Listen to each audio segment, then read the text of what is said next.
அல்லேலூயா. தேவனுக்கு மகிமை உண்டாவதாக. அந்த ஓய்வு நாளிலே தேவனுடைய வார்த்தைகளை நம்ம தியானிக்க போகிறோம். அல்லேலூயா. நம்ம அன்பை குறித்து அது ஒரு தலைப்பாக குறித்து என்ன பண்றோம், பார்த்து கொண்டு வரோம் இல்லையா. அன்பிலே தேவன் நம்மை அன்பு செய்கிறதும் நாம் தேவனை அன்பு செய்கிறதும் நாம் இப்ப என்ன பார்க்க போறோம், நாம் பிறரை அன்பு செய்கிறது குறித்து நம்ம போன வாரத்தோட பார்த்தாச்சு. இன்றைக்கு என்ன தியானிக்க போகிறோம், நாம் நம்மை பிறர் அன்பு செய்கிறது. எப்படி நம்மை மற்றவங்க எப்படி நம்ம அன்பு செய்ய வேண்டும் என்று நம்ம நினைக்கிறோம் அப்படின்னு குறித்து நம்ம பார்க்க போகிறோம் இல்லையா. இப்ப வாசிக்கலாம், நம்மை பிறர் அன்பு செய்தல். சரி, நம்ம வேத வசனங்களை வாசிக்கிறதுக்கு முன்பாக நாமே தேவனுக்கு ஒப்பு கொடுத்து நம்மளுடைய வார்த்தை நம்மிடத்தில் நிலை கொண்டு நம்முடைய வார்த்தையிலே நம்ம வளர அதன்படி நடக்க மற்றவருக்கு வார்த்தையானது பயன்படும்படியாக நாம் கிரியை செய்ய அவரை நோக்கி பார்ப்போம். தகப்பனே, அன்பின் பிதாவாகிய தேவனே, உடைய வார்த்தைகளை இந்த வேலையில தியானிக்க போகிறோம். யெகோவாவின் நாமத்தினாலே உங்களுடைய வார்த்தைகளை தியானிக்கிறவர்களாக நாங்கள் மாத்திரமல்லாமல் அதன்படி செய்கிறவர்களாகவும் இருக்க எங்களுக்கு உதவி செய்யுங்க. உங்களுடைய வார்த்தை மற்றவர்களுக்கு பிரயோஜனம் உள்ளதாக இருக்க லிதியாளின் இருதயத்தை உங்களுடைய வார்த்தைகளை கேட்கும்படியாக திறந்தது போல எங்களுடைய இருதயத்தை திறந்து உங்களுடைய வார்த்தை எங்களுக்குள்ளாக நிலை கொண்டிருக்க எங்களுக்கு உதவி செய்து வழிநடத்துங்க. உங்களுடைய பிரசனத்தினால் நிரப்பி உங்களுடைய பரிசுத்த ஆவியினால் நிரப்பி ஒவ்வொரு நாளும் உங்களுக்கு சாட்சி உள்ளவர்களாக இருக்க உதவி செய்யுங்க. யெகோவாவின் நாமத்தினால் பிதாவே, ஆமென். ஹல்லேலூயா. நம்மை பிறர் அன்பு செய்தல். உங்களுடைய பதில் இதற்கு என்னவாக இருக்க முடியும் என்று கேட்கிறேன். நம்மை பிறர் அன்பு செய்தல் குறித்து உங்களுடைய ஆன்சர் என்னவா இருக்கு? நம்மளை பிறர் அன்பு செய்யணும். என்ன ஒருத்தர் அன்பு செய்யணும்னா நீங்க எப்படி அதை எதிர்பார்க்கிறீங்க?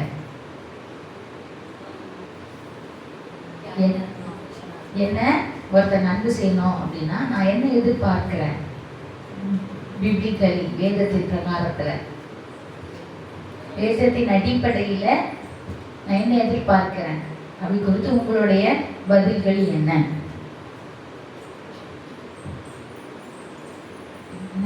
முடிச்சிட்டு இருக்கீங்க தெரியலையா? இல்ல சொன்னா ஐயோ தெரிஞ்சிருமே எல்லாருக்கும் நம்ம எப்படி எதிர்பார்க்கணும்னு சொல்லிட்டு அப்படின்னு நினைக்கிறீங்களா?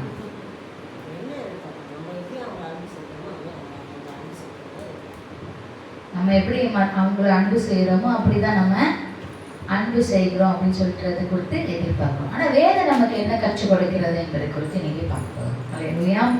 1 யோவான் 4ஆம் அதிகாரம் 11வது வசனம் வாசிக்கலாமா?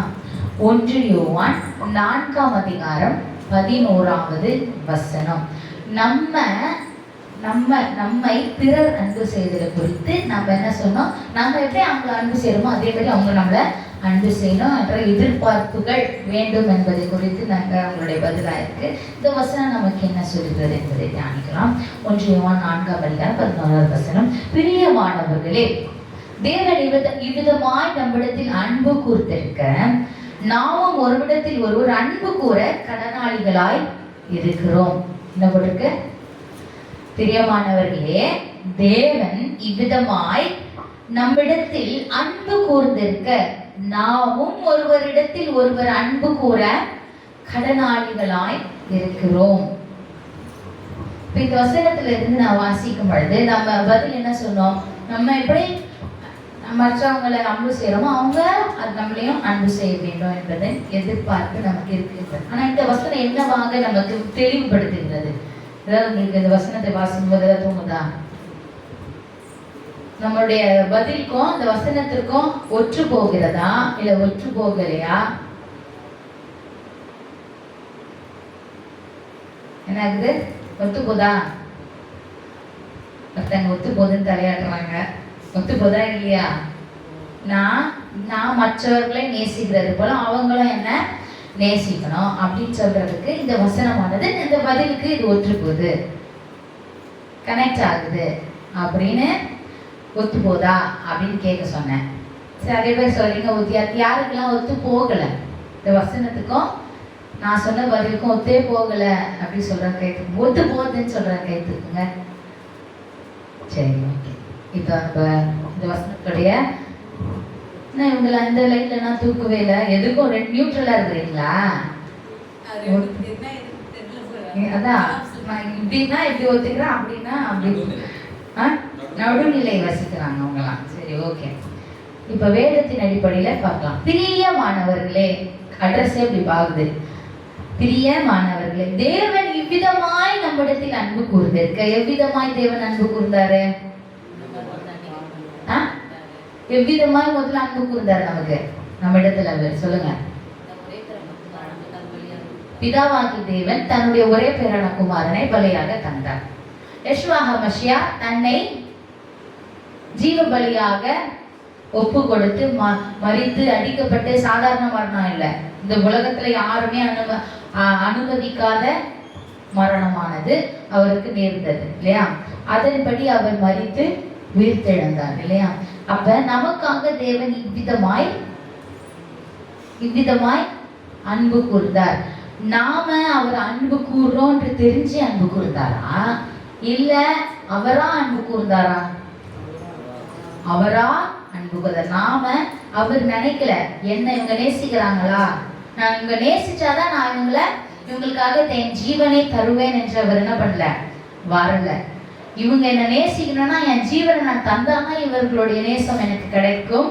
அதுக்கப்புறம் அவங்க நேசமானது எனக்குள்ளாக இருக்கும் பொழுது நான் அவர்களுக்குள்ளாக தேவனாக என்னோட ராஜ்யத்திலே அவர்களை நான் வைத்திருப்பேன் அப்படின்ற ஒரு திட்டத்தை வைத்திருக்கிறதுனாலதான் அவர் என்ன பண்ணாரு, இறங்கி வந்து தன் ஜீவனை தந்து நம்ம எல்லாரையும் அன்பு கூர்ந்தார் இல்லையா? அப்ப அப்படி இருக்க நாமும் ஒருவரிடத்தில் ஒருவர் அன்பு கூற என்னவா இருக்கிறோமா? ஹைலைட் பண்ணிக்கோங்க. அன்பு கூற லாஸ்ட் வேர்டு என்னது? கடனாளிகளாக இருக்கிறோம்.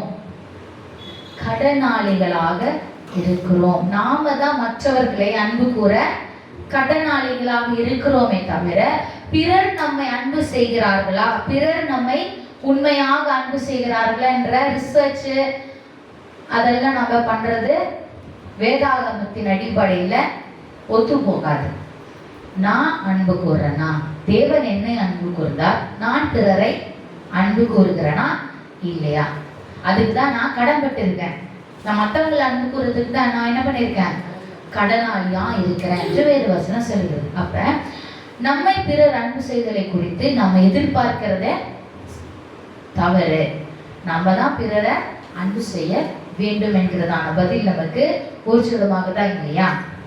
சரி, இப்ப இதனுடைய அடிப்படையில கீழே பார்த்தோம்னா, இப்ப நம்ம எந்த காலத்துல இருக்கிறோம்? கடைசி காலத்துல இருக்கிறோம் இல்லையா? கடைசி காலம்னா எப்படின்னா, ஆண்டவருடைய வருகை வெகு சீக்கிரமாக இருக்கிறது. அவர் சொன்ன அடையாளங்கள் எல்லாம் என்ன ஆகுது, ஒன்னொன்னும் நடைபெற்று கொண்டே தான் இருக்கிறது. சரியா? அதனால நமக்கு தெரிஞ்சு போயிடுச்சு, இது கடைசி காலத்துக்குள்ளாக நம்ம நகர்ந்து கொண்டே இருக்கிறோம்.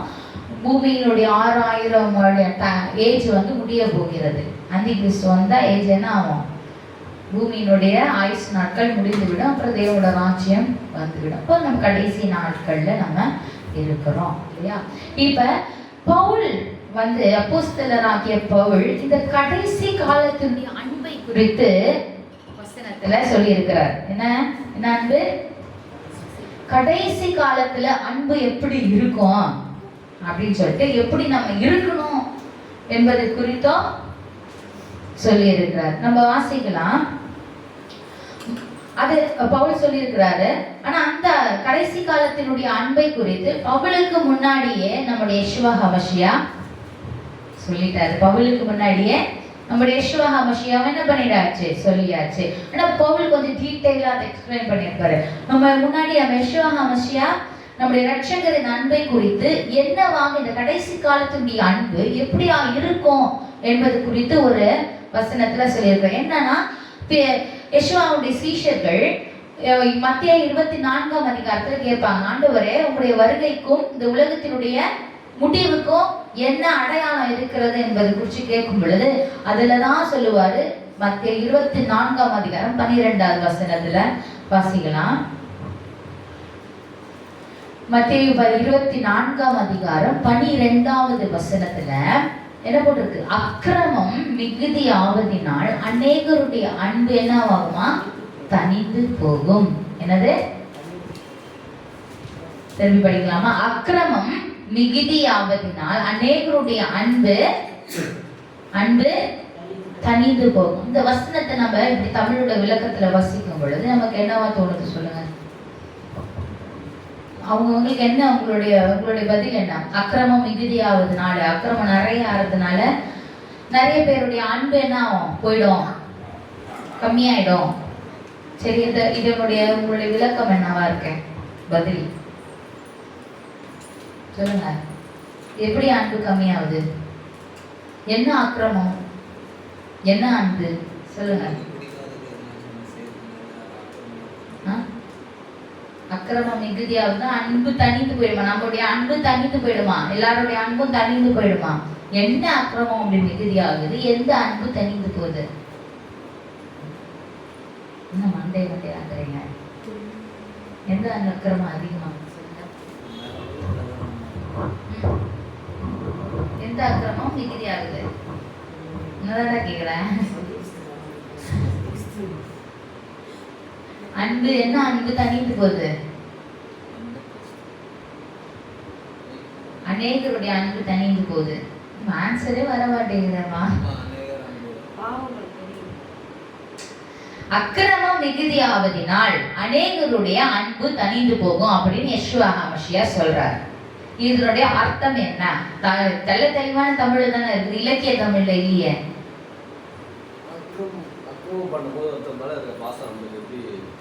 சரி, இப்ப கரெக்டான ஒரு பாயிண்ட் புடிச்சான். என்னது? ஒருத்தன் அக்கிரம் பண்ணும் பொழுது நம்ம எப்படி அவன் மேல அன்பு செலுத்த முடியும் அப்படின்னு இந்த வசனத்தினுடைய அர்த்தமாயிடுது இல்லையா? இல்லையா? இப்ப இந்த வசனத்தை ஆங்கிலத்துல போட்டு பார்த்தா because lawlessness will be increased அப்படின்னா, lawlessnessனா பிரமாணம் இல்லாதவர்கள். lawlessnessனா தேவனுடைய கட்டளை கற்பனைகள் இல்லாத, அது கற்பனை இல்லாதவைகள், கற்பனைக்கு கீழ்ப்படுகிறவர்கள் என்ன ஆகுது? அதிகமாகிறபடியினாலே the love of many will grow cold அப்படின்னு இருக்கு. என்னது? தேவனுடைய கற்பனைகளுக்கு கீழ்ப்படியாதவர்கள் அதிகமாகிறபடியினாலே அநேகருடைய அன்பு தனிந்து போகிறது அப்படின்னு வருது. இப்ப எங்க கனெக்ட் ஆகுது?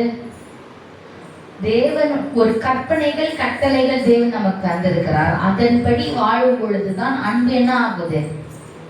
அதிகமாகும், அன்பு அதிகமாகும். ஆனா இங்க கற்பனைகள் எல்லாம் கடைபிடிக்காதவர்கள் ஆங்கிலத்துல லாலெஸ்னஸ் பீப்புள், லாலெஸ் பீப்புள் அப்படின்னு சொல்றாங்க. லானானது சட்டம், லானானது சட்டம். வேதத்தின்படி சட்டம் திட்டங்கள்லாம் என்ன? கற்பனைகள் கட்டளைகள் தான் சட்ட திட்டங்கள் இல்லையா? அப்ப பிகாஸ் லாலெஸ்னஸ்னா சட்டத்தை கடைபிடிக்காதவர்கள்னால, அவங்க பெருகிறதுனால அனைவருடைய அன்பு தனிந்து போகிறது. அவன் அக்கிரமம் செய்யறான். எப்படி? ஒருத்தன் அக்கிரமம் செய்யறான், அதனால நான் என்னுடைய அன்பு, அவன் மேல இருக்கிற அன்பு எனக்கு குறைஞ்சிக்கிறது அப்படின்னு சொல்றது இதோட அர்த்தம் இல்லை. என்ன அர்த்தம் அப்படின்னா, அக்கிரமம் நிறையாயி அந்த அக்கிரமக்காரன் தேவனுடைய கற்பனைகளுக்கு கீழ்ப்படியாக இருக்கிறதுனால அவனுடைய அன்பு எப்படி ஆயிடுச்சு? தனிந்து போயிடுச்சு. என்னைக்கு ஒருத்தங்க தேவனுடைய கற்பனைகளுக்கு கட்டளைகளுக்கு கீழ்ப்படுகிறவர்கள் அன்பிலே தரித்திருப்பார்கள். அப்ப நம்ம என்ன பண்ண? அப்படி தரித்திருக்கிறவர்களை கம்பேர் பண்ண முடியாது. கடைசி காலத்துல அவன் அக்கிரமம் செய்யறான்னா நமக்கு அன்பு தனிந்து போயிடும். இப்ப நமக்கு ஒருத்தங்க அக்கிரமம் செய்து கொண்டு இருக்கிறார்கள், சரியா? ஆண்டவர் என்ன சொல்லியிருக்கிறாரு? அவங்கள மன்னிச்சு விட்டுருங்க அப்படின்னு சொல்லி இருக்கிறாரு இல்லையா? அப்ப நம்ம மன்னிச்சு விட்டுருவோம். இப்படியே தொடர்ந்து அவங்க என்ன பண்றாங்க? ஒரு காலகட்டம் வரும் பொழுது நம்ம இடத்துல நான் அந்த மாதிரி தப்பெல்லாம் செஞ்சுட்டேன், என்னை மன்னிச்சிடுங்க அப்படின்னு சொல்லிட்டு கேட்கும் பொழுது நம்ம என்ன பண்றோம்?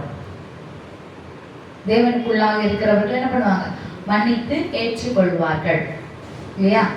மன்னித்து ஏற்றுக்கொள்வது தேவனும் அவர்களை என்ன பண்றாங்க? அவரு அவரும் ஏற்றுக்கொண்டு அவருடைய வழியில அவர் நடக்க உதவி செய்கிறார் இல்லையா?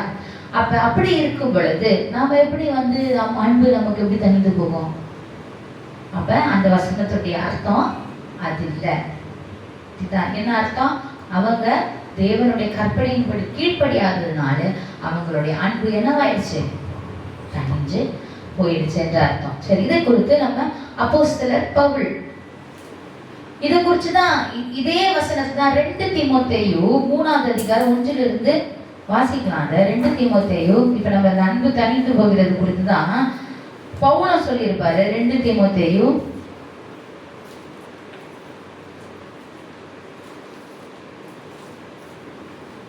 3ஆம் அதிகாரம்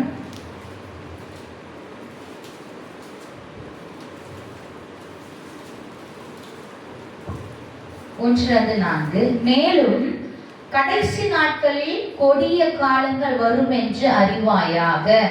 எப்படியெனில் மனுஷர்கள் தற்பிரியராயும் பணப்பிரியராயும் வீம்புக்காரராயும் அகந்தை உள்ளவர்களாயும் தூஷிக்கிறவர்களாயும் தாய் தகப்பன்மாருக்கு கீழ்ப்படியாதவர்களாயும் நன்றி அறியாதவர்களாயும் பரிசுத்தம் இல்லாதவர்களாயும் சுபாவ அன்பில்லாதவர்களாயும் இணங்காதவர்களாயும் அவதூறு செய்கிறவர்களாயும் இச்சையடக்கம் இல்லாதவர்களாயும் கொடுமை உள்ளவர்களாயும் நல்லோரை பகைக்கிறவர்களாயும் துரோகிகளாயும் துணிகர உள்ளவர்களாயும் இருமாப்புள்ளவர்களாயும் தேவ பிரியராயிராமல் சுகபோக பிரியராயும் தேவ பக்தியின் வேஷத்தை தரித்து அதன் வெலனை மறுதளிக்கிறவர்களாயும் இருப்பார்கள்.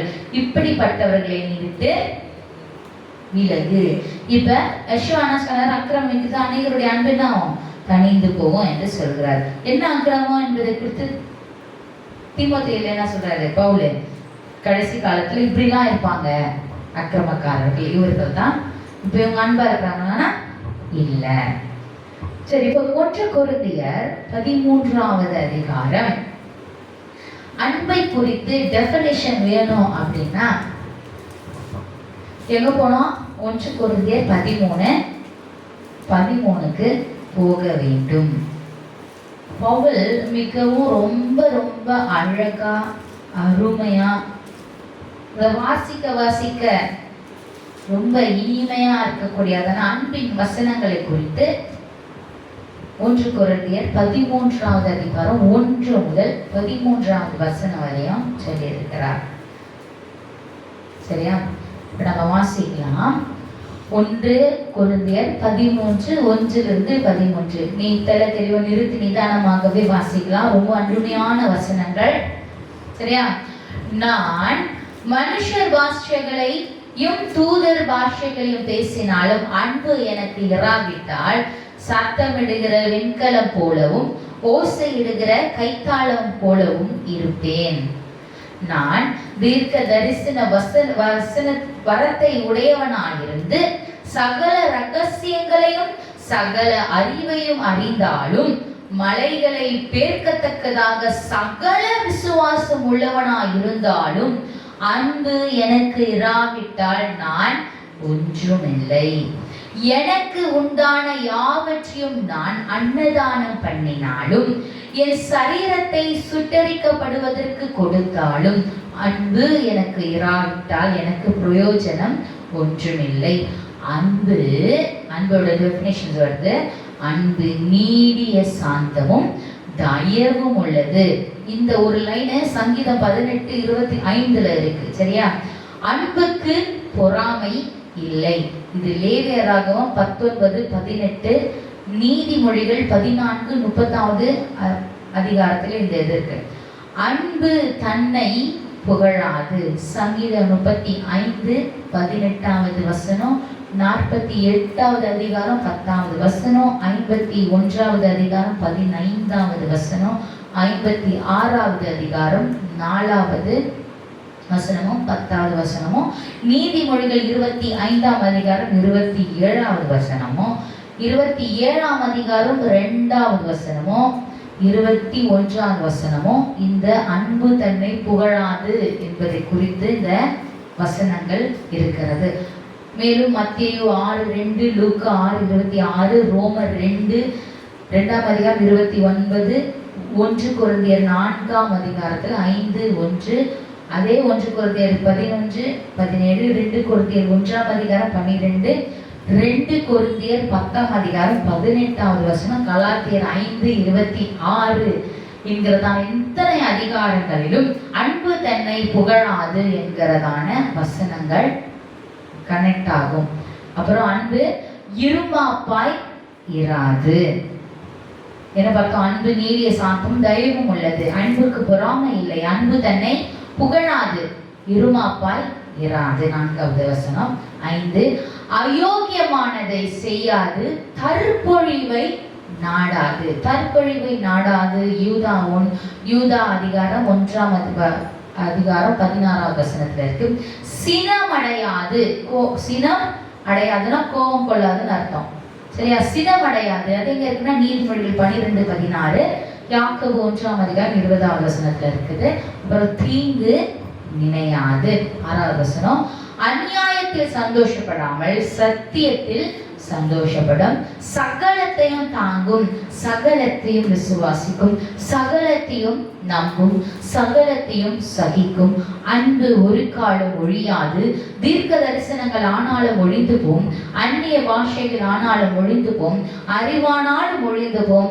நம்முடைய அறிவு குறைவுள்ளது, நாம் தீர்க்க தரிசனம் சொல்லுதலும் குறைவுள்ளது.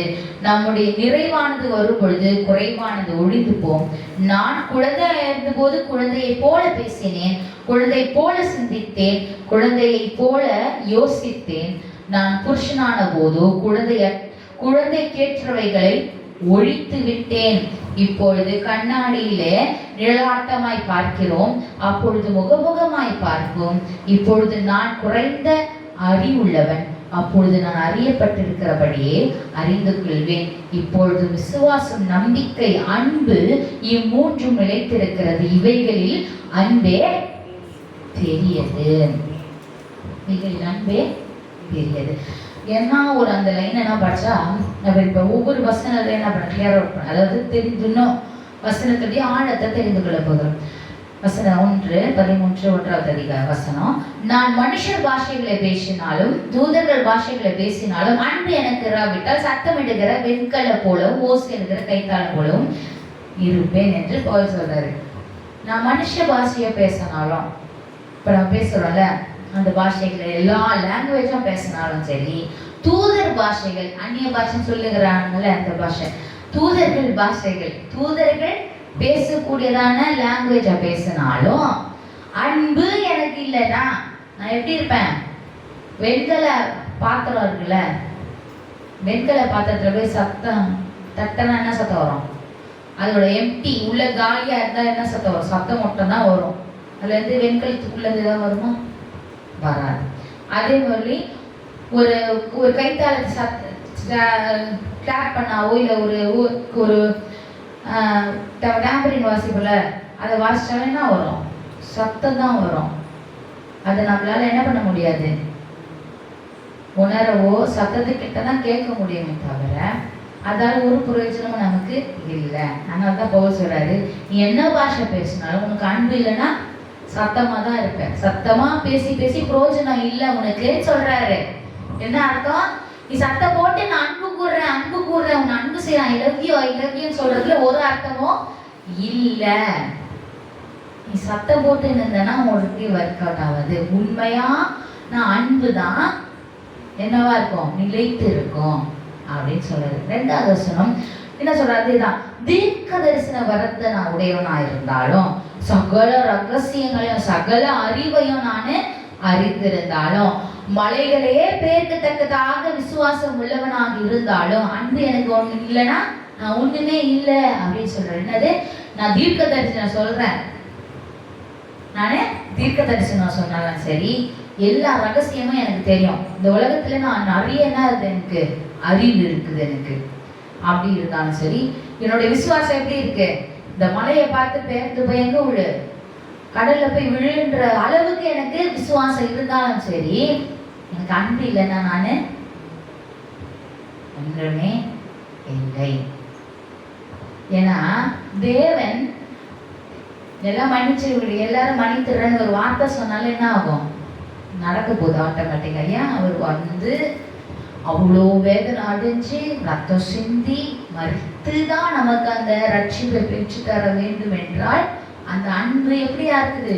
அன்பானது வெறும் வார்த்தையினாலேயோ அப்புறம் அற்புத அடையாளம் செய்யறதுனாலையும் இல்லை. அன்பானது நான் இறங்கி வந்து என்ன செய்யறேன் உனக்காக, அதான் அன்பு. அப்படிப்பட்ட அன்பு தேவனுடைய அன்பு. அப்ப என்னதான் வரம் இருந்தாலும் நமக்கு அன்பு இல்லைன்னா நம்ம ஒண்ணுமே இல்லை என்று அர்த்தம். எனக்கு உண்டான யாவற்றையும் நான் அன்னதானம் பண்ணினாலும், அநேகர் என்ன பண்றாங்க?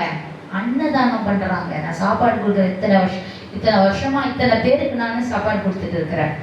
என் சரீரத்தை சுட்டரிக்கப்படுவதற்கு கொடுத்தாலும், என் சரீரத்தையே என்ன எரிச்சு கொடுங்க அப்படின்னு இருந்தாலும் அன்பு எனக்கு இறவிடல் எனக்கு பிரயோஜனமே இல்லை. இதெல்லாம் வெளிவேஷமாக நீ செய்யும் பொழுது, நம்ம இதெல்லாம் வெளிவேஷமாக மற்றவர்கள் பார்க்கும்படியாக நம்ம செஞ்சோம்னா நமக்கு என்ன இல்லை? அன்பே இல்லை. இது அன்னதானம் போடுற வீடியோட உள்ள போடு, அதில் புஷ் பண்ண அப்படின்னா நமக்கு என்ன இல்லை? அன்பு இல்லை என்று அர்த்தம். பாருங்க, நான் வந்து இந்த விஷயத்துக்காக நான் பெட்ரோல் ஊற்றிக்கிறேன், நான் கொளுத்திக்கிறேன், நான் செத்துக்கிறேன் அப்படின்னு சொல்றது என்ன இல்லை? அன்பு இல்லை, பிரயோஜனமே இல்லைன்னு சொல்றாரு. இப்ப அன்பு எப்படி இருக்கணும்ன்றத சொல்றது. அன்பு எப்படி இருக்கணுமா? நீடிய சாந்தமும் தயவும் நல்லது. நீ அன்பு எப்படி இருக்கணுமா சொல்லுங்க? நீடிய சாந்தமும். சாதாரண சாந்தம் கிடையாது. எப்படி இருக்குல்ல? எப்படிப்பட்ட சாந்தம்? நீடிய சாந்தமும் என்ன உள்ளது? தயவும் உள்ளது. தயவு உள்ளது. அன்புக்கு பொறாமை இல்லை. சொல்லுங்க, அன்புக்கு பொறாமை இல்லை. பொறாமைன்றது உள்ள வந்துச்சுன்னா அது அண்ணன் தம்பி இருந்தாலும் சரி, ஃப்ரெண்ட்ஸுக்குள்ள இருந்தாலும் சரி, கணவன் மனைவிக்குள்ளாக இருந்தாலும் சரி, எப்படியா இருந்தாலும் சரி, பொறாமையானது உள்ள வந்துச்சுன்னா உங்ககிட்ட தேவ அன்பு இல்லை என்று அர்த்தம். சரியா? அடுத்தது, அன்பு தன்னை புகழாது. என்னை பத்தியே நான் பெருமையா பேசினேன்னா எனக்கு என்ன இருக்கு? அது அன்பா? என்னைக்குமே யேசுவா மோஷே வந்து என்னை பத்தி அவரை பத்தி அவரை புகழ்ந்து பேசிக்கவே இல்லையே. என்னை ஏன் நல்லவன் சொல்லுற அப்படின்னு தானே கேட்டாரு. தேவன் ஒருவரை தவிர நல்லவன் வேற யாருமே இல்லை அப்படின்னு தானே சொன்னாரு. அப்ப தன்னை பத்தி புகழ்ந்தானா? இல்லை. அன்பு தன்னை புகழாதுங்கிறதுக்கான சரியான எடுத்துக்காட்டு இல்லையா? அடுத்தது, இருமாப்பா இராது. என்ன பண்ணாலும் இருமாப்பா இருக்கிறது, அது அன்பு இருக்கிறவங்க இருக்க மாட்டாங்க. அயோக்கியமானதை செய்யாது. அயோக்கியமான எதுவுமே செய்யக்கூடாது அன்பு இருந்தா. கற்பொழிவை நாடாது. மற்றவர்கள் என்னை என்ன பண்ண வேண்டும்? புகழ வேண்டும். மற்றவர்கள் என்னை மண்டையில் தூக்கி வச்சுதான் ஆடணும். மற்றவர்கள் என்ன ஆஹா ஓஹோன்னு பேசி அதுல போடணும், இதுல சொல்லணும், எல்லா இடத்துலயும் சொல்லணும் அப்படின்றத பிடிச்சதை எதிர்பார்க்காது. உண்மையான அன்பதாக கற்பொழிவை நாடாது. சினமடையாது. அவ்வளோ சீக்கிரத்துல கோபமே வராதா? சினம் அடையாது. எதற்கு கோபப்பட வேண்டுமோ அதற்கு தான் சினம் அடையும். எல்லாம் எடுத்ததுக்கு எல்லாமே சினம் அடையாது. கோபம் அட்டிக்கு வரும் நிறைய பேருக்கு. எத்துக்கு எடுத்தாலும் வரும் கோபம் நிறைய வந்துச்சுன்னா உங்ககிட்ட அன்புனோட பெர்சன்டேஜ் குறைஞ்சினே போகுதுன்னு அர்த்தம். சரியா? அதனால கோபம் தேவனுடைய நீதியை பிடிப்பிக்க மாட்டாது என்று வேதவசனம் சொல்கிறது. நம்ம ஜாக்கிரதையா பார்த்து எடுத்துக்கணும். எப்படி இதுல நீதிமொழிகள் 12:16 யாக்கோபு என்று இருக்கும். தீங்கு நினையாது. அன்பு இருந்தா என்னது? தீங்கு நினையாது. அநியாயத்தில் சந்தோஷப்படாமல். எதுல சந்தோஷப்படுவோம்? அநியாயத்துல சந்தோஷப்படுறது இல்லை. ஒருத்தனை நம்ம வந்து ஃபார் எக்ஸாம்பிள் என்னன்னா, நம்ம ஒரு வேலையில இருக்கிறோம். அந்த வேலையில வந்து இவன் வந்து ஏதோ பண்றான், மாட்டி விட்டோம். மாட்டினா நல்லா அப்படின்னு சொல்லிட்டு அப்படியே அநியாயம் பண்ணி சந்தோஷப்படுறது அன்பு கிடையாது. நம்ம மாட்டி விட்டோம், அதனால நான் மாட்டின் சாவு அப்படின்னு சொல்றது வந்து அன்பு கிடையாது. அவன் செய்கிறது தவறு, நம்ம டைரக்டா போய் நீ செய்யறது தப்புடா, இந்த மாதிரி செய்யாதடா அப்படின்னு சொல்லிட்டு வான் பண்ணிட்டு வந்துடும். அதே நம்ம மூட்டி விடுறது என்ன ஆயிடுது? அது அன்பு ஆகாதது. அது ஆட்டோமேட்டிக்கா அவன் செய்யறது தவறு நம்ம என்ன பண்ணிட்டோம், சொல்லிட்டோம். அப்ப சொன்ன பிறகு ஆட்டோமேட்டிக்கா ஒரு நாள் பல நாள் திருட ஒரு நாள் மாட்டிப்பான். அது தேவனே என்ன பண்ணுவாரு, மாட்ட வைப்பார். அதனால என்ன ஆயிடும், நம்ம போய் மாட்டி விட்டு அதை சந்தோஷப்படுறது சத்தியத்துல சந்தோஷப்படுகிறது அல்ல, அநியாயத்துல சந்தோஷப்படுறது. சரியா? சகலத்தையும் தாங்கும், சகலத்தையும் விசுவாசிக்கும், சகலத்தையும் நம்பும், சகலத்தையும் சகிக்கும். இந்த வசனம் மட்டும் தான் சில கன்ஃபியூஷன்ஸை நமக்குள்ளாக ஏற்படுத்திருக்கு. சகலத்தையும் தாங்கும். இப்ப நம்ம வீட்டு பிள்ளைங்க நமக்கு கீழ்ப்படியாமல் டெய்லி சிகரெட் அடிக்கிறது, டெய்லி குடிக்கிறது, நல்லா அம்மா அப்பாவை கண்ணா பண்ணான்னு கேட்கறது, அசிங்க அசிங்கமான வார்த்தைகளை வச்சு கேட்கறது, இப்படிப்பட்டவங்களை சகலத்தையும் தாங்கணும் அப்படின்னு சொல்லிட்டு இப்ப நம்ம படிக்கும்போது அப்படித்தானே, சகலத்தையும் தாங்கணும். அப்படி என்ன செஞ்சாலும் நான் என்ன பண்றேன், தாங்கிட்டு போறேன். அடுத்த வசனம் என்ன வருது, சகலத்தையும் விசுவாசிக்காம பல 100 போய் சொல்றான். நம்ம என்ன பண்ணணுமா, விசுவாசிக்கலாம். சரி, சகலத்தையும் நம்பும். இங்க போயிட்டு நான் வேற இடத்துக்கு போயிட்டு நான் இங்கதான் போனேன், நான் அங்கெல்லாம் போகல அப்படின்னு சொன்னா அது நம்ம நம்பணும். வசனத்துல சகலத்தையும் நம்பும், சகலத்தையும் சகிக்கும், சகலத்தையும் சகிக்கும். நல்லா மூக்கு முட்டை சாப்பிட்டு குடிச்சிட்டு வந்து வாங்கி ஃபுல்லா வீட்டு வெளியே எடுத்து வச்சா சகிச்சு அதெல்லாம் அள்ளி போட்டு தொடச்சி நல்லா கமகமான பெனாயில் போட்டு வச்சுக்கிறது சகிக்கிறது இல்லையா? அப்படிதானே சகிக்கிறது. அவன் போய் அங்கே மாட்டிக்கினே இங்கே மாட்டிக்கிட்டு அவங்ககிட்ட நம்ம பதில் சொல்றது சகிக்கிறது தானே இல்லையா? வேற ஒருத்தவங்க இவன் ஏதாவது பண்ணி மற்றவங்க வந்து நம்மளை வந்து சண்டை பிடிக்கிறது, அது என்னது, சகிக்கிறது. அப்ப இந்த வசனத்தின் அடிப்படையில பார்க்கும் பொழுது இப்ப நம்ம சொன்ன வசனத்துல நம்ம சொன்ன இந்த கிரியெல்லாம் இந்த வசனத்துக்கு ஏற்றதா அப்படின்னா இல்லை. ஏற்றதா அப்படின்னா இல்லவே இல்லை. சகலத்தையும் தாங்கும் என்றால் நம்மளுடைய வாழ்க்கையில தேவன் நமக்கு அனுமதிக்கிற எல்லா காரியங்களையும் தாங்கிறது, சகலத்தையும் தாங்கும். தேவனுடைய அன்பை மாத்திரம் தான் டிபெண்ட் பண்ண முடியும். தேவனை மட்டும் தான் விசுவாசிக்க முடியும், மனுஷனை விசுவாசிக்க முடியாது. அப்ப இந்த வசனம் எதை குறிக்குது, சகலத்தையும் தாங்கும் என்றால் தேவன் நமக்காக தாங்கினாரு. அதுக்குன்னு தாங்கினாருன்னா தேவன் எதுக்கு வந்து என்னை ஏற்றுக்கிறவர்களை தான், என்னை ஏற்றுக்கொள்ளுகிறவர்களை தான் நான் அவரோட ராஜ்யத்துல வைத்திருப்பேன்னு சொல்றாரு இல்லையா? ஏன் எல்லாரையும் வச்சுக்க வேண்டியது தானே அவரோட ராஜ்யத்துல? ஏன் அக்கினி ஜுவாலையில அவங்க எல்லாம் எரிக்கப்படுவாங்க? எனக்கு கீழ்ப்படியாதவர்கள், மிருகத்தின் முத்திரை ஏற்றுக்கொண்டவர்கள், சூனியக்காரர்கள், விக்கிரக ஆராதனைக்காரர்கள் புறம்பே இருப்பார்கள் என்று ஏன் சொல்றாரு? பொய் சொல்லுகிறவர்கள் எல்லாம் எங்க இருப்பாங்களாம்? ஏன் சேர்த்துக்க வேண்டியதானே? தேவன் அன்பானவர் தானே, அவர் தாங்கி சேர்த்துக்க வேண்டியது தானே? இல்லை. சில கோட்பாடுகள் தேவனுக்கு தேவன் அவர். அப்ப சகலத்தையும் தாங்கும் என்றால் நம்முடைய வாழ்க்கையில தேவன் அனுமதிக்கிற காரியங்கள் ஒவ்வொன்றையும் நம்ம என்ன பண்ண வேண்டாம், தாங்க வேண்டும். அப்புறம் சகலத்தையும் விசுவாசிக்கும். தேவன் இந்த விஷயத்தை என்னுடைய வாழ்க்கையில நம்ம ஒரு இடத்துல கடன் கேட்க போறோம், அதை கொடுக்கல, ஆண்டவருடைய சித்தம் அதான், அதனால கொடுக்கல, அதை நம்ம என்ன பண்றோம், சரி சகலத்தையும் விசுவாசிக்கிறோம் அப்படின்னா ஆண்டவர் எங்க வாழ்க்கையில எப்படி க்ளோவா இருக்கு இப்ப என் வாழ்க்கை, அப்ப கூட நான் என்ன பண்ணுவேன், விசுவாசிக்கிறேன். அதான் சகலத்தையும் விசுவாசிக்கும், சகலத்தையும் நம்பும். என் வாழ்க்கையில தேவன் எல்லாவற்றையும் எனக்கு நன்மைக்கு எதுவாக செய்வார். எனக்கு இப்ப தீங்கா ஒரு விஷயம் நடக்குதுன்னா அது என் பார்வைக்கு போனா தீங்கா இருக்கலாம், என் தேவன் அதை தீங்கெல்லாம் நன்மையாக மாற்றுகிற நாட்கள் உண்டு. அந்த தீங்கானது என்னை நான் பயிற்சிக்கும்படியாக, என்னை நான் எக்ஸசைஸ் பண்ணிக்கும்படியாக தான் ஆண்டவர் எனக்காக அதை அனுப்புறார் என்கிறதான நம்பிக்கையை தேவன் மீது வைக்கிறது தான் சகலத்தையும் நம்பும், சகலத்தையும் சகிக்கும். தேவனுக்காக, யாருக்காக, மனுஷனுக்காக, தேவனுக்காக நாம் மற்றொருடத்துல படுகிற அவமானங்கள், எப்படி தேவனுக்காக மற்றொருடத்துல படுகிற அவமானங்களை நாம் சகிக்க வேண்டதை குறித்துதான் இருக்கு. அடுத்தது 8வது, அன்பு ஒரு காலம் ஒழியாது, தீர்க்க தரிசனமானாலும் ஒழிந்து போகும், அந்நிய பாஷைகளாலும் ஒழிந்து, அன்பு என்னாகாது, ஒழியாது. இப்ப நம்ம இந்த 7வது வசனம் பார்த்தோம்ல, சகலத்தையும் தாங்கும், சகலத்தையும் விசுவாசி, சகலத்தையும் நம்பும், சகலத்தையும் சகிக்கும் பார்த்தோம்ல. இதே பவுல் தான் 1 தீமோத்தேயு 6:5 எடுங்க.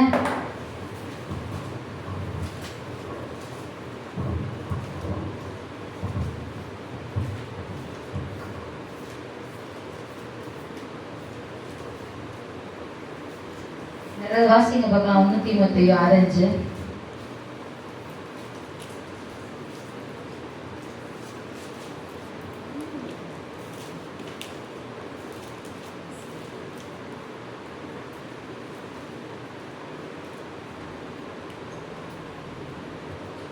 இவ்வளவு நேரமா 1 தீமோத்தேயு 6ஆம் அதிகாரம் 5வது வசனம். கெட்ட சிந்தனை உள்ளவர்களும் சத்தியம் இல்லாதவர்களும் தேவ பக்தியை ஆதாயத்திலிருந்து எண்ணினவர்களுமாயிருக்கிற மனுஷர்களால் உண்டாகும் மாறுபாடான தர்க்கங்களையும் இப்படிப்பட்டவர்களை விட்டு விலகு. கெட்ட சிந்தை உள்ளவர்களும் சத்தியம் இல்லாதவர்களும் தேவ பக்தியை ஆதாய தொழில் என்று எண்ணுகிறவர்களுமாகிய இருக்கிற மனுஷர்களால் உண்டாக மாறுபாடான தர்க்கங்களும் பிறக்கும். இப்படிப்பட்டவர்களை விட்டு என்ன சொல்றாரு பவுல்? விலகு. அப்ப சகலத்தையும் தாங்கும், சகலத்தையும் விசுவாசிக்கும், சகலத்தையும் நம்பலாம். இப்படிப்பட்டவங்களை நம்பி சேர்த்துக்கணும்ல. ஏன் இப்படிப்பட்டவர்களை விட்டு விலக்குன்னு சொல்றாரு? அப்ப அந்த வசனமானது அர்த்தம் வேற கொள்கிறதாக இருக்கிறது. அல்லேலூயா. அதே 2 தீமோத்தேயு அப்படியே பக்கத்துல வாங்க. 2 தீமோத்தேயுல 6:5 வாசிக்கலாம். அதே 6:5.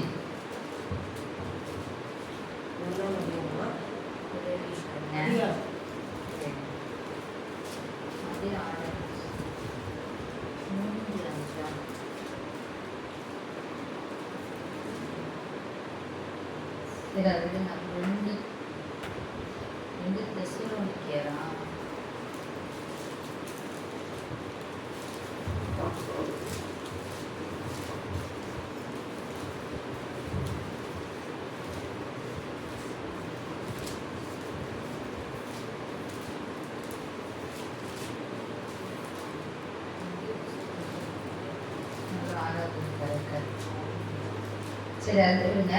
தீத்து 3:10 படிங்க. 3:10.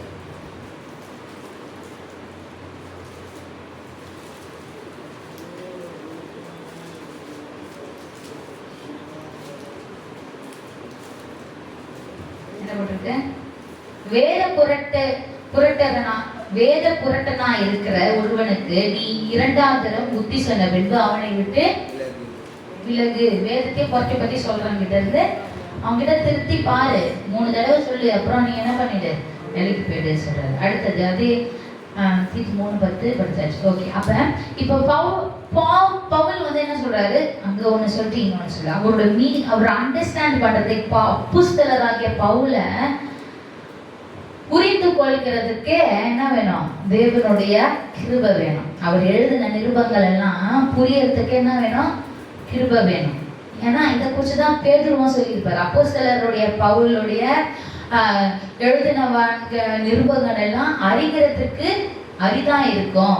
அது வேத புரட்டுகிறவர்கள், பொய் சொல்லுகிறவர்கள் அவங்களால என்ன பண்ண முடியாது? அதை புரட்டி ஏமாற்றுவார்கள்.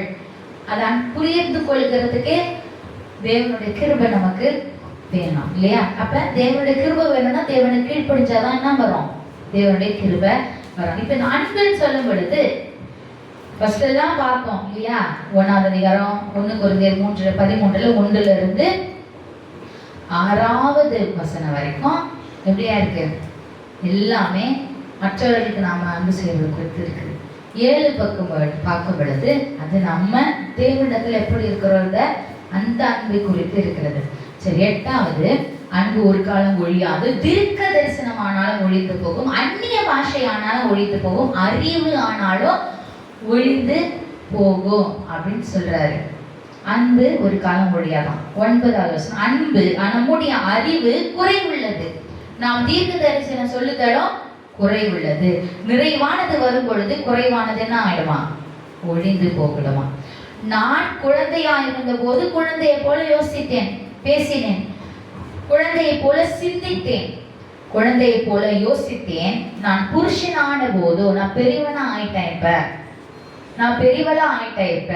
ஆனா இப்போ குழந்தைகளுக்கு ஏற்றவைகளை ஒழித்து விட்டேன் என்று சொல்றார். குழந்தைக்கு ஏற்றவைகளை ஒழித்து விட்டேன் என்று சொல்றார். 12வது வசனம், இப்பொழுது கண்ணாடியில் நிழலாட்டமாய் பார்க்கிறோம், அப்பொழுது முகமுகமாய் பார்ப்போம். எப்பொழுது?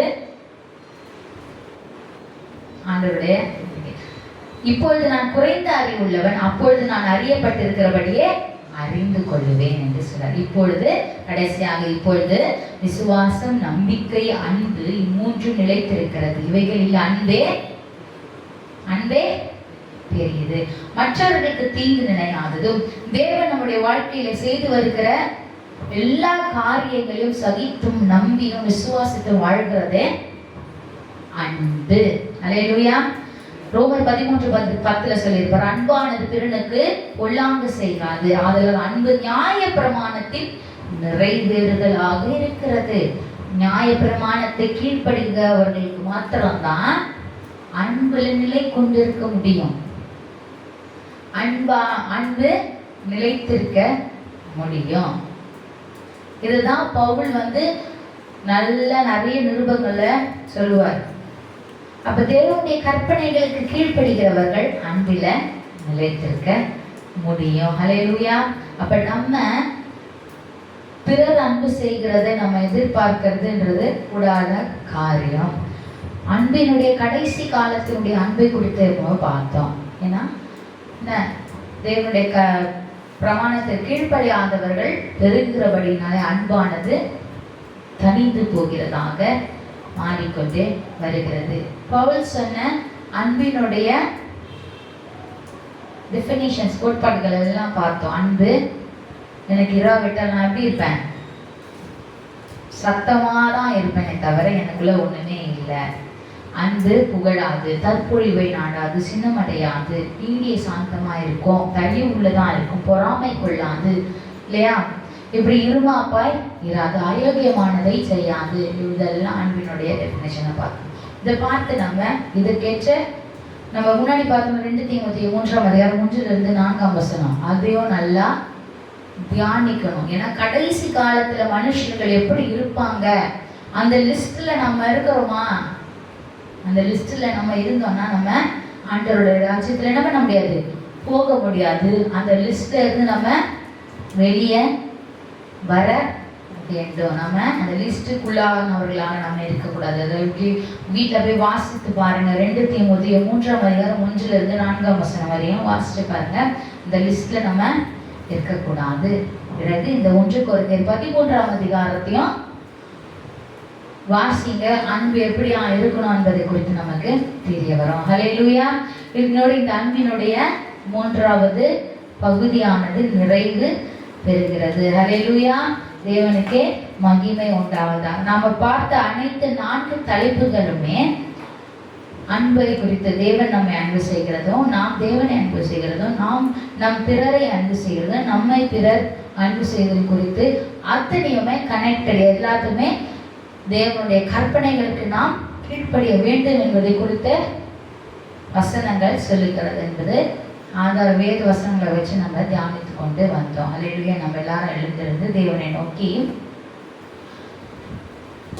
அநேக வார்த்தைகளினாலும் நம்ம தேவன் என்ன செய்யறாரு, அப்பப்ப நமக்கு அவரோட வார்த்தை தான் நம்மளை தேர்ச்சுகிறது. ஒரு வார்த்தையானது நமக்கு கற்று தந்து கொண்டு இருக்கிறது, இல்லையா? ஒவ்வொரு ஷபாத்திலும் நம்ம அவரோட வார்த்தைகளை தியானிக்கும் பொழுது ஒரு ஆச்சரியத்துக்குரியதாக இருக்குதா, இல்லையா? இல்லையா? அப்ப அந்த வார்த்தைகள் எல்லாம் நம்ம தியானித்து அதுல நம்ம பெருகிறவர்களாக, பெருகி கொண்டு இருக்கிறவர்களாக நம்ம என்ன பண்ணணும், இருக்க வேண்டும். நம்ம நாம ஒப்புப்படுத்த தேவனத்துல ஜெபிப்போம். தகப்பனே, உமக்கு நன்றி செலுத்துகிறோம். உடைய வார்த்தைகளுக்காக நன்றி கூறுகிறோம். ஆண்டவரே, அன்பை குறித்து நாங்கள் பார்த்தோம். நாங்கள் பிறனிடத்தில் அன்பு கூற கடனாளியா இருக்கிறோம் என்று வாசித்தோமே. ஆமா ஆண்டவரே, நாங்கள் நீர் எங்களை அன்பு செய்தீர், எதையும் எதிர்பார்க்காத அன்பு செய்தீர். அன்கண்டிஷனல் லவ் இடத்துல இருந்தது. அதே போல நாங்களும் பிறரை அப்படியா அன்பு செய்ய வேண்டும். தகப்பனே 1 கொரிந்தியர் 13ஆம் அதிகாரத்துல சொல்லப்படுகிறதான அன்பின் எல்லா காரியங்களும் உடையவர்களாக நாங்கள் இருக்க எங்களுக்கு உதவி செய்யுங்க. நீர் எங்கள் வாழ்க்கையில செய்து வருகிற எல்லா காரியத்திற்கும் நன்றி செலுத்துகிறோம். நீர் எங்களை ஒருபோதும் கைவிடுகிறதில்லை தகப்பனே. ஆண்டவரே, உங்களுடைய அன்பானது எவ்வளவு பெரியது, எவ்வளவு தயவு உள்ளதாக இருக்கிறது. இந்த அன்பிற்கு கொடி நன்றி செலுத்துகிறோம். உடைய நாமத்தை மகிமைப்படுத்துகிறோம். நீர் நல்லவர், வல்லவர், உம்மை போல ஒரு தேவன் இல்லை ஆண்டவரே. அன்பாகவே இருந்தவரே, யெகோவா, அன்பின் பரிபூரணரே, போல பரிபூர்ண அன்புடையவர்களாக எங்களை மாற்ற உதவி செய்யுங்க. ஞானத்தை தாங்க, அதற்கேற்ற ஞானம் தாங்க. சாலமோனுக்கு தனியான ஞானத்தை தந்தீரே, உம்முடைய ஊழியத்தை செய்யும்படியாக, உம்மிலே வளரும்படியான ஞானம் எங்களுக்கு தரும்படியாக நாங்கள் தாழ்த்தி எங்களை ஜெபிக்கிறோம். இந்த நாமத்தை மகிமைப்படுத்துகிறோம். நீரே நல்லவர், வல்லவர். மனுஷனிடத்திலே காட்டப்பட்ட உம்முடைய அன்பை அல்லாமல் வேறொரு அன்பு இல்லை ஆண்டவரே. நன்றி.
மனிதனாக நம்மிடத்துல பிறந்த யெஷுவா மசியா. ஹல்லேலூயா. அவருடைய அன்பு நிலையான அன்பு, நிரந்தரமான அன்பு, நித்தியமான அன்பு. அந்த அன்புக்கு இடையிடையே இல்லை, அந்த அன்புக்கு ஆழாக உயரமே இல்லை. ஹல்லேலூயா. அப்படிப்பட்ட அன்பானவர் நம்முடைய தேவனாக இருக்கிறார். ஹல்லேலூயா. அப்படி அன்பானவர் நம்முடைய ரட்சகராக இருக்கிறார். அப்பேற்பட்ட அன்புடையவர் நம்மை வழிநடத்துகிறவராக இருக்கிறார். ஹல்லேலூயா. பேரன்பு பட்டவரை தான் நாம் அனுதினமும் அவருடைய நாமத்தை சொல்லிக் கொண்டிருக்கிறோம். அவருடைய நாமம் நித்தியமான நாமம், அவருடைய நாமமே அன்பான நாமம், அதிசயமான நாமம் இல்லையா? அப்படிப்பட்ட தேவனை நம்ம எப்பொழுதும் அவருக்கு கொடுக்கக்கூடியதான கனம், துதி, மகிமை, அவருடைய சித்தத்தை அறிந்து அதன்படி நம்ம செய்கிறவர்களாக இருக்கணும். அவருடைய வார்த்தைகளை கேட்டு அதன்படி நடக்கிறவர்களாக இருக்க வேண்டும் என்பதை அவருடைய சித்தமாக நம்மை குறித்து இருக்கிறது. அவருக்கு தேவையெல்லாம் ஒன்றுதான், என்னது? தீமையை வெறுத்து நன்மையை பற்றி கொண்டிருக்க வேண்டும். நன்மையானது என்னவென்றால் அவருடைய வசனமே நன்மை. ஆகவே அவருடைய வசனத்தை நாம் பிடித்து கொண்டு அவருடைய கற்பனைகளுக்கு கீழ்ப்படிந்து நம்முடைய அவர் காட்டுகிறதான பாதையை நடக்கும் பொழுது நம்மை அவர் ஒருபோதும் விட்டு விலகுவதும் இல்லை, கைவிடுவதும் இல்லை. அதனுடைய நேரத்திலே நேர்த்தியாக நமக்கு நம்முடைய தேவைகளை சந்திக்கிற தேவனாக யாவே ஈராகவர் இருக்கிறார். ஹல்லேலூயா. ஆண்டவரே உமக்கு நன்றி செலுத்துகிறோம். எங்கள் துதிகளை சமர்ப்பிக்கிறோம். நீர் எல்லாவற்றை சுகந்த வாசனையாக ஏற்றுக்கொண்ட நன்மை உம்முடைய தயவுக்காக நன்றி செலுத்துகிறோம். எல்லா துதிகள் மகிமையாவற்றை உமக்கு மாத்திரமே செலுத்தி மீட்கிற ரட்சகருமான எங்கள் யெஷுவாவின் நாமத்தில் ஜெபிக்கிறோம் எங்கள் அன்புள்ள பிதாவே. ஆமென். ஆத்மாவே யாவே தேவனை ஸ்தோத்திரி, அவர் செய்த சகல உபகாரங்களையும் மறவாதே. ஹல்லேலூயா. நம்ம ஒருவருக்கொருவர் இந்த வேலையில தேவனுடைய ஆசீர்வாதங்களை பெற்றுக்கொள்ளலாம். யாவே தேவன் உங்களை ஆசீர்வதித்து உங்களை காக்க கடவர். யாவே தேவன் தம்முடைய முகத்தை உங்கள் மேல் பிரகாசிக்க பண்ணி உங்கள் மேல் கிருபையா இருக்க கடவர். யாவே தேவன் தம்முடைய முகத்தை உங்கள் மேல் பிரசன்னமாக்கி உங்களுக்கு சமாதானம் கட்டளையிட கடவர். அனைவருக்கும் ஷபாத் ஷலோம்.